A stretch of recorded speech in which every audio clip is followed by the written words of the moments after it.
So now we got a heavyweight bout on the card that we're very excited about. You know, someone we've seen fight in multiple weight classes in Gian Villante. He's taking on Jake Collier. This is going to be a very, very tough one to call as well. You know, Gian has lost 3 of his last 4. Most recently, I think we touched on this one, the Mo Greene one. Somehow he got choked out from the back. Or, sorry, from the bottom. From the bottom. You know, it's like you never say that statement before, so it's like hard to even like say it out loud, you know? Just get it out, exactly. Yeah, but he terrible mistake from that one. He was definitely dominating that fight, but you know, one mistake and you get choked out from the bottom. So, you know, he'll be looking to bounce back from that one. Jake comes in, you know, he has a pretty interesting record. It seems like he's very much on the trend of win one, lose one, win one, lose one. He's done that for his last 6. Most recently, he is coming off of the loss against Aspinall, who we've seen, you know, fight recently a few times and has actually looked really good. So that's kind of one of the more credible losses that he has under his belt. But, you know, we've kind of seen a bit of both of them just recently, but they've both taken breaks. So it'll be interesting to see where this one goes. Yeah, so I mean, Gian Villante is my boy. You know, he provides me with as much comedy as I possibly need when it comes to fighting in the cage. And I don't even think I've told you about this, but they used to have fighter retreats back in the day. And so basically, these are like trips that the UFC would put on for all the fighters to go and travel together and have fun. Sounds like a terrible idea. And so guess who was king of the castle and who was always known as the partier, who is always known as the guy getting himself into trouble.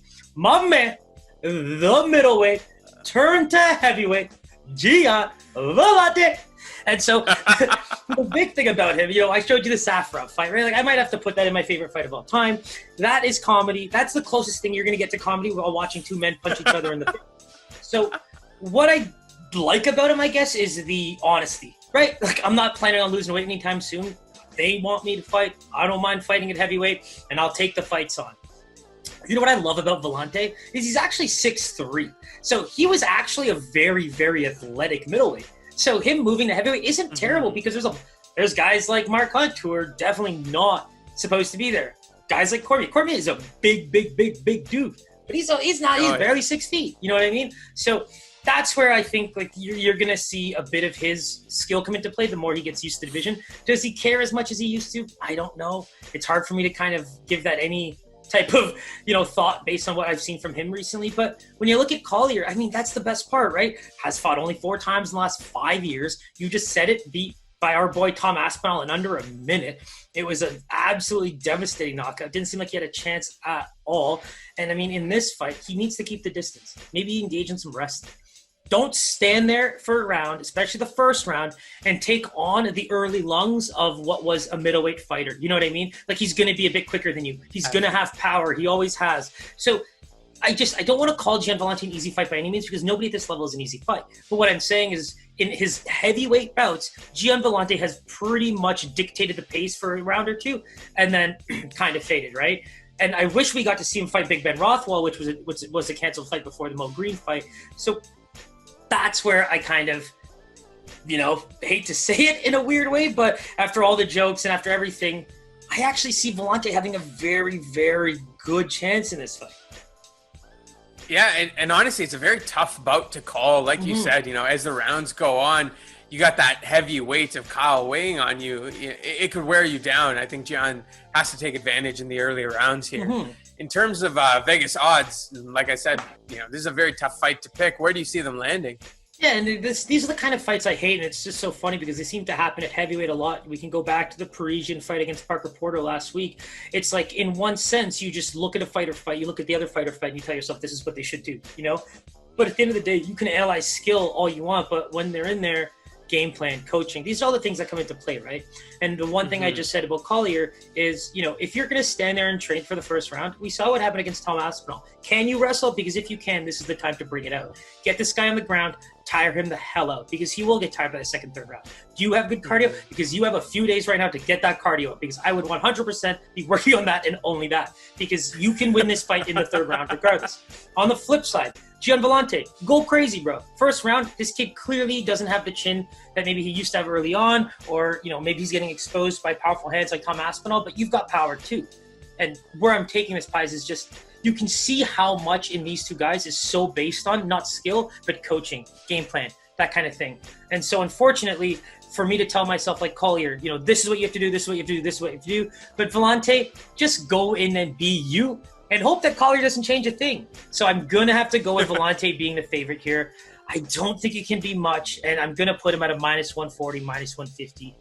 So right on the tail end again, you've hit that spectrum, 3-4 times in a row now. But Villante opened at about a -230. Yesterday when I looked, -220. Right now when I look, it's -200. So that line is dropping, goes kind of right in line with us knowing that it's a very tough fight to call, and it's going to very much depend on coaching. Pies, I know you want to give this some kind of like a credible reason for why that line is dropping. We know why that line is dropping. Go watch the dude's last 3 fights. You know why the line is dropping. Just that simple. It's just that simple. Let's not waste time being technical about this. Gian Villante is not going to get the edge by anyone who's going and watching the last 3-4 fights that he's been in. Fair enough. I was trying to give our boy a little boost here, but that recency bias is showing why that line is dropping. Without question, my guy. But with that said, guys, is there a better prelim main event right now to get our giggles going, if you will? Not really. This one's really going to line up the main card nicely for us. I can't wait. As usual, hit that subscribe button. It's Please below. do. We need you to hit that bell button. Our information is there. Instagram, Twitter. Our picks go up there closer to the fights, so stay tuned for that.